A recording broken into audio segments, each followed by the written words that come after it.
Você sabia que existem mais de 32 milhões de idosos no Brasil? Segundo o IBGE, o número de pessoas com mais de 60 anos no país já é superior ao número de crianças com idade até 9 anos. Muito legal, né? E se tem uma queixa muito comum durante o envelhecimento, é a perda de memória. E para falar sobre esse assunto, explicar pra gente como é possível estimular a memória dos idosos, eu recebo a geriatra, a doutora Marta Malu. E doutora, seja muito bem-vinda ao nosso Santa Letícia. Receita mais uma vez, viu? Obrigada. Sempre bom a gente poder falar sobre os idosos, ainda mais no envelhecimento saudável, né? Sim. E eu queria começar te perguntando o seguinte: o que acontece com o nosso cérebro conforme a gente vai envelhecendo? Perfeito. O cérebro envelhece, né? Então, o cérebro, durante o processo de envelhecimento, ele consegue manter capacidade cognitiva normal. Ou seja, a gente pode ter alguns esquecimentos, mas são esquecimentos pequenos, que não causam nenhum constrangimento, a gente não esquece nada tão importante, né? Uma vez na vida ou outra, a gente pode sim ter algum esquecimento muito com uma magnitude grande, mas no envelhecimento, o cérebro, ele consegue manter as suas funções normais, né? Então, perder memória é normal com o envelhecimento? Não é. É exatamente isso que eu queria perguntar para você. A partir de que momento que essa perda de memória se torna preocupante? Perfeito. Então, assim, a gente pode ter alguns esquecimentos, por exemplo, que é normal. A gente chega na geladeira, abre e fala, nossa, o que eu vim pegar aqui mesmo? Aí a gente volta e depois se lembra. Isso é normal. Isso acontece com todo mundo. Às vezes a gente pode esquecer um nome, esquece de dar um recado, isso tudo bem. Agora, quando o esquecimento ele se torna cada vez mais frequente, mais intenso, e quando ele acaba prejudicando o nosso dia a dia, aí é um farol amarelo que precisa de investigação. E como que o esquecimento interfere no nosso dia a dia? Por exemplo, a gente começa a ter dificuldade em lidar com as finanças, perde o senso crítico, então, para manejo de finanças, na tomada correta de medicações, pode sair na rua se perder, não achar o caminho de volta. É perigoso. A gente começa a esquecer as coisas, mas a gente não sabe fazer aquele caminho inverso. Então, por exemplo, eu perco o meu frasco de álcool gel. Eu chego e, nossa, perdi. Uma pessoa com uma cognição boa, mesmo com mais de 80 anos, o que ela pensa? Ah, eu entrei pela sala, eu deixei minha chave aqui na mesa de canto, então o álcool gel deve estar ali. Então a pessoa faz esse caminho inverso e vai à procura do objeto perdido. Consegue lembrar, né? Consegue lembrar. Já uma pessoa com uma cognição mais prejudicada, ela não vai ter esse caminho, né, de pensamento, de pensar por onde que ela passou, né? Então, quando o esquecimento começa a interferir na nossa independência, na tomada de decisões, essa pessoa se torna dependente de outros, né? E aí precisa de investigação e de intervenção. Tem uma idade média que esse tipo de esquecimento começa a aparecer com mais frequência? A partir dos 60, 65 anos, a cada 5 anos a mais, a gente tem muito mais chance de esquecer e ter demência, né? A incidência de demência aumenta muito. Então, assim, é à medida que a gente começa a envelhecer. E claro, se o indivíduo envelhece com algumas doenças, isso pode acontecer até mais cedo. E esse esquecimento, ele interfere também na saúde com outras doenças, por exemplo? sim. Acarreta outras doenças? Sim. Então, assim, um indivíduo com, vamos supor, né, já tem alguma cognição comprometida, já tem vários esquecimentos. E se ele não tem ajuda de ninguém, muito provavelmente ele não toma medicação corretamente, ele não se alimenta corretamente. Na hora de preparar as refeições, o que é extremamente comum, pacientes que moram sozinhos, por exemplo, acabam comendo comida estragada, não percebem, né? Então não é só esquecer, por exemplo, de dar um recado. O indivíduo, ele perde a capacidade de planejar e executar tarefas, ele olha as coisas e não entende mais. Então, isso acarreta outros problemas de saúde. Tem muito mais incidência de efeito adverso de medicação, risco de quedas, alteração de sono, enfim, é uma lista porque às vezes tomou o remédio e daí, esqueci de tomar o remédio. Aí vai lá e toma de novo, né? Isso é muito comum. Então, o indivíduo, quando tem essas falhas de memória, né, que já prejudicam o seu dia a dia, ele precisa de acompanhamento. A família também precisa sempre ficar atenta, Sem né, dúvida. doutora? E a família tem que estar orientada, né? Entender a condição atual do idoso, para poder dar o suporte para ele. Claro, a gente quer sim manter a autonomia, a independência, mas se o indivíduo já tem algumas necessidades, a família, cuidadores, enfim, precisam dar o apoio para ele. Perfeito. E existem alguns exercícios que esses idosos conseguem fazer para poder melhorar, diminuir talvez essa perda de memória? Existe. Exercício físico vale sempre, em qualquer idade, e pode começar a qualquer tempo. Atividade física, especificamente, ela é responsável por melhorar a conexão neuronal, a estrutura cerebral. Então, assim, atividade física é sempre. E também existem exercícios para memória, né? A ginástica cerebral. Então, são exercícios que o indivíduo pode fazer em casa, junto com família, com netos, amigos, né? São exercícios que podem envolver leitura, números. Que legal, a vários. gente tem até cards, olha, ali atrás. Jogos cognitivos. Jogos cognitivos. Isso, esse é o Sudoku, né? Isso. Tem aí palavra Caça-palavra cruzada, também, caça-palavra, jogos de 7 erros, jogo de memória, quebra-cabeça. Então, assim, são atividades que trabalham todas as funções cognitivas. Tanto memória, percepção visoespacial, enfim, atenção, né? Então, são exercícios que são de fácil acesso. Claro, depende do grau de escolaridade do idoso, então a gente tem que adaptar esse jogo cognitivo com a escolaridade dele, né? Que legal. Se eu tenho um idoso analfabeto, por exemplo, fazer um sudoku pode ser difícil, mas ele pode fazer outras tarefas. E esse jogo da memória, hoje em dia, muita gente também tem criança em casa, né? Coloca o vovô, a vovó para jogar junto com as crianças. Todo mundo exercita, um ajuda o outro. Um ajuda o outro, não é? socializa melhor. Né? Com certeza. Melhor autoestima, é muito importante. Vamos pro próximo, tem mais um card. A leitura. A leitura também é sempre muito importante. Leitura é importantíssima. Ela trabalha vocabulário, né, a nossa linguagem. A gente pode aprender algo novo. Então, sempre que a gente aprende algo novo, isso é um estímulo para o meu cérebro, né? Armazenar uma informação nova, ter um conhecimento novo. E com conhecimento novo, você pode passar para outras pessoas. Então, nisso, são várias tarefas cognitivas. Eu ler, eu entender, eu armazenar aquela informação e eu transmitir. Então, é uma atividade muito importante, estimula o indivíduo, como eu mostrei aqui, de uma forma bastante ampla. Fora que aprende sempre, que também é muito importante, né? Vamos para o próximo.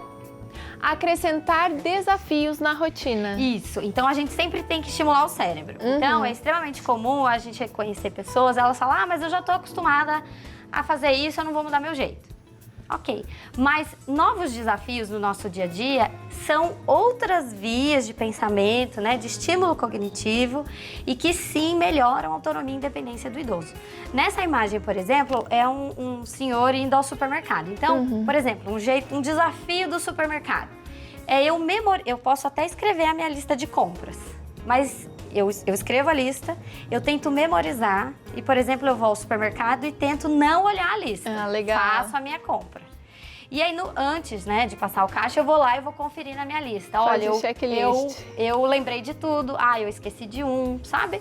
Isso é um desafio simples, que pode ser feito, né? Não é nada muito difícil, né? E exige coisas demais. Então, essa do supermercado, por exemplo, é um exemplo. É muito legal. Todo mundo também sempre fala, se você sempre vai por um caminho, tenta trocar. Exato. Esse também pode encaixar aí nessa parte do desafio? Então, a gente sempre, às vezes, né, tá acostumada em casa, tem a porta de entrada da sala, uma porta de cozinha, sai por uma porta diferente, faz um caminho diferente para ir para o trabalho, estaciona numa vaga diferente, porque a gente tem os nossos jeitos, né, o nosso dia a dia. Mas o que a gente pode estimular de diferente é um treino para o cérebro, né? E isso favorece ao bom envelhecimento. Perfeito. Vamos para o próximo. Bom uso da tecnologia. Perfeito. Então, tecnologia hoje veio para mostrar, né, ainda mais com o ano de pandemia, o quanto ela é importante e o quanto é importante a gente inserir os idosos na tecnologia, né? Então, assim, o uso ideal dela, bom uso adequado dela, favorece socialização, é um estímulo para a memória, é um estímulo para o nosso bem-estar, autoestima. E hoje em dia a gente tem aplicativos com jogos, né? Que estimulam vários domínios cognitivos, atenção, memória recente. E é uma atividade, né, que pode ser feita de uma forma simples, ali no tablet, no celular, junto com o neto, um amigo, né? E é um excelente estímulo cognitivo também. Que Insere legal. o idoso no nosso dia a dia, né? No ano de 2021. Exatamente, que todo mundo sempre tá com o celular na Exatamente. mão, né? As Favorece crianças. comunicação, né? Então, tem como a gente estar mais próximo. Ah, eu não vi meu pai hoje, mas eu posso mandar uma mensagem lá. E aí, pai, você tomou o remédio correto? Tá tudo bem? Né? E é uma forma da gente, né, pensar em segurança e também interação social. Que legal. São pequenos hábitos que a gente consegue adaptar, né? Mudar e vai fazer muito melhor. E por último, tem boa alimentação, mas a gente tem até uma bancada. Vamos para a nossa Vamos bancada, lá. doutora, para a gente Vamos lá. explicar mais para o pessoal de casa quais são alimentos bons e não tão bons assim. Vamos lá. Bom, Nossa bancada tá bonita. tá, nossa, maravilhosa, ótima pra memória. Perfeito. Vamos por onde a gente Perfeito. começa, Ó, eu vou então. começar aqui das oleaginosas, né? Tá. Por exemplo, o azeite, as nozes, a amêndoa, a castanha, que são alimentos com boas fontes de gordura, ômega 3, que são nutrientes importantes para o nosso cérebro, né? No geral, todos os nutrientes aqui da mesa são. Então, por exemplo, o chocolate amargo, o cacau, ele é um ótimo estimulante, ele é protetor Olha que neuronal. legal. Por quê? Junto o cacau, as oleaginosas, aqui é o chá verde, né, que tem bastante estudo falando dos benefícios dele para a proteção neuronal. Eles têm bastante antioxidantes, então eles favorecem um bom envelhecimento cerebral, né? Que legal. Então, mas o chocolate é o meio amargo, né? O meio amargo, o mais amargo Gente, possível, né? Que o não mais vai pro importante é o docinho. cacau. Tá, E claro, em perfeito. quantidades adequadas. Da mesma forma, oleaginosas, né? Tá. Que são boas fontes de gordura, mas em doses adequadas fazem bem. Tudo que for em excesso não faz bem, né? Perfeito. E aqui a gente tem um suco É de o uva? suco de uva, que tem os polifenóis, que são antioxidantes potentes e preservam, né, a conexão neuronal, estimulam um bom envelhecimento também. Café? O café, a cafeína em doses adequadas também, porque ela pode estimular a nossa atenção, né? Ela é um estimulante. Então, também exerce efeito protetor. Lembrando que a gente não pode ultrapassar aí, por exemplo, uns 5 xícaras de café por dia. Tomar uma garrafa sozinho Exatamente. não dá. Porque aí a gente começa a ter efeitos colaterais do excesso de cafeína. Né? Aí perde E o sono, muda Exatamente. tudo. Aí não é bom, Sono, né? refluxo, vem tudo. Aí não dá certo. O abacate. O abacate é uma fruta ótima. A textura dela, né, é bem cremosa, então é uma fruta gordurosa.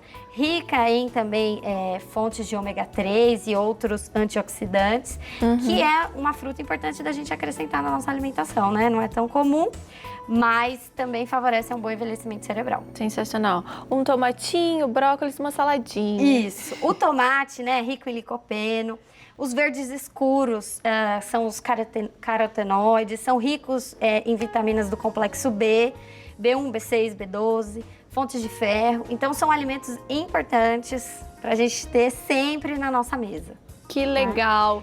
E peixinhos? O peixe, né, atum e sardinha, por exemplo, são ótimas fontes de ômega 3. Né? Além de cálcio e outros nutrientes importantes para a nossa saúde como um todo.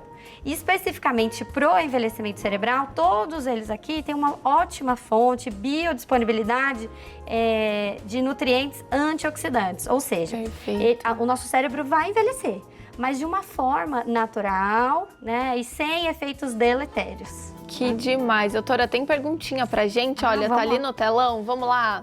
A Sandra de Tarumã, São Paulo. Boa tarde, Sandra. Gostaria de saber se o uso de medicamentos psiquiátricos por longo período pode afetar na memória, esquecimento, demência e outros. Sandra, boa tarde. Pode, mas a gente tem que ter em mente o seguinte: por que eu estou usando medicamento psicotrópico, por exemplo? Eu tenho depressão, eu preciso tratar, porque depressão também é uma causa de esquecimento, certo? É algum outro tipo de transtorno, afetivo bipolar, é uma esquizofrenia, enfim. Uma coisa importante é que transtornos psiquiátricos também podem causar perda de memória. E claro, com a melhora na saúde, o avanço da medicina, as pessoas que tinham transtorno psiquiátrico décadas atrás, talvez não viviam tanto. E hoje em dia essas pessoas estão envelhecendo. E a gente tem visto cada vez mais que sim, doenças psiquiátricas cursam sim com falhas de memória, mas uma pergunta ótima, a gente tem que estar atento à medicação. Então, em toda consulta médica, o médico deve revisar todas as medicações de uso contínuo do paciente. Por quê? Pode ser que o indivíduo está lá tomando um psicotrópico, que talvez não seja mais necessário nesse momento e que sim pode interferir na cognição. Olha só, tem que prestar atenção, porque às vezes esquecer teoricamente a detalhezinho tá tudo bem, né? Mas a partir do momento que começa a ficar frequente, tomar intenso, cuidado. E interferir no nosso dia a dia, a gente precisa buscar uma avaliação. Perfeito, tem mais perguntinhas. O Osmar de Suzano. Gostaria de saber, quando uma pessoa pode notar que está com Alzheimer? Minha mãe tinha. É uma doença hereditária? Muito obrigada. Osmar, olha só, o Alzheimer, ele é uma doença, na maioria das vezes, que acontece ao acaso, mas quando a gente tem casos muito precoces de demência de Alzheimer na família, sim, a gente pode pensar em formas hereditárias.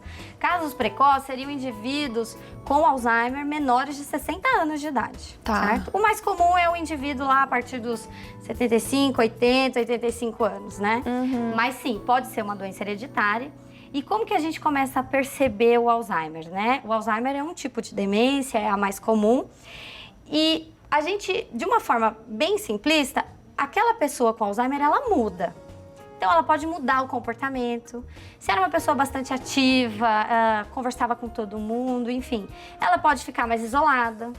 Ou ela pode começar a ter um comportamento mais irritadiço, mais agressivo. Um comportamento, às vezes, mais desinibido. Então, o comportamento da pessoa muda. E sim, a gente começa a ter as falhas de memória. Nos momentos iniciais, o indivíduo mesmo com a demência, ele não percebe que ele está com a demência, né?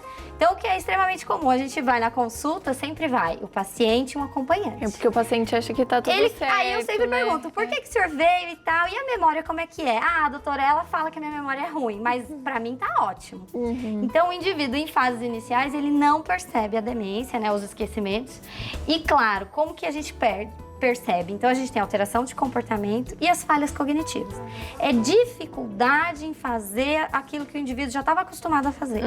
Então, por exemplo, se uma pessoa que estava acostumada a fazer supermercado, pagar contas, conversar com os amigos, viajar sozinho, sair de casa sozinho, ele começa a ter dificuldade em fazer todas essas tarefas, né? Não é só esquecer um lembrete ou um número.